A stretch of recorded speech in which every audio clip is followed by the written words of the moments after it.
You know about the Black Wall Street that burned down, but do you know the one that survived and became an empire?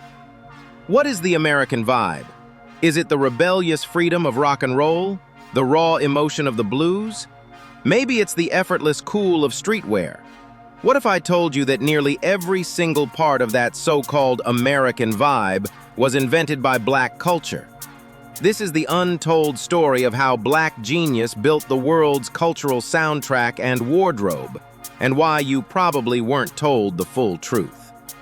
You've probably heard that many American music genres have Black roots, but the deeper you dig, the more you realize that statement doesn't go far enough. From the notes we hear, to the clothes we wear, to the slang filling our timelines, so much of American culture's DNA comes from Black creativity. This isn't just influence, it's origin. Before pop, before rock, before R&B, there was the sound of survival. American music begins with spirituals and work songs. Enslaved Africans, stripped of everything, used their voices to build community, preserve memory, and communicate in code. These songs weren't just music, they were tools for survival. After the Civil War, those roots became the blues. Born in the Mississippi Delta, the blues was raw, emotional, and deeply human. Artists like Ma Rainey and B.B. King turned pain into poetry. That sound became the foundation of almost every popular genre that followed.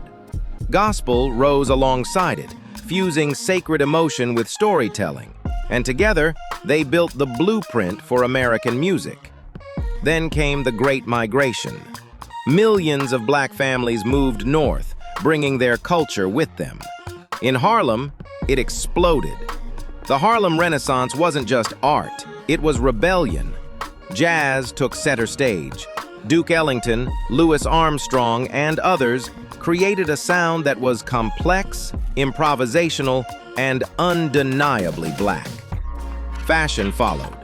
Even the Charleston dance, often tied to flapper culture, came from African-rooted traditions like the Juba. This era proved that art could be resistance. Then came rock and roll, and the story you were told? It's incomplete.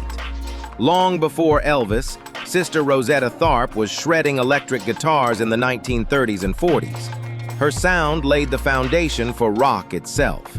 Alongside Chuck Berry and Little Richard, Black artists built the genre. But when it became popular, white performers were pushed to the front, and the creators were pushed to the margins.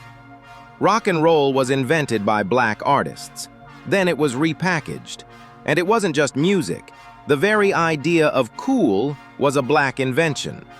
Born from survival under Jim Crow, cool meant staying composed, stylish, and unbreakable.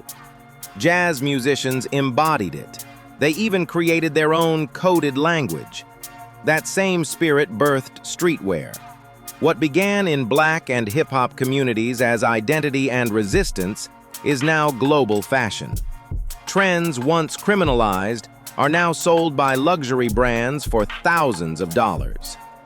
Then came hip-hop. Born in the Bronx, from nothing, it became everything.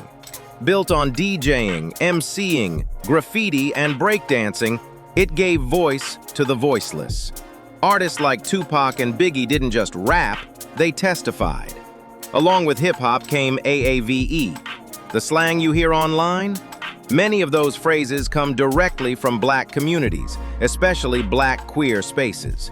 But once again, the culture spreads, while the creators are often erased.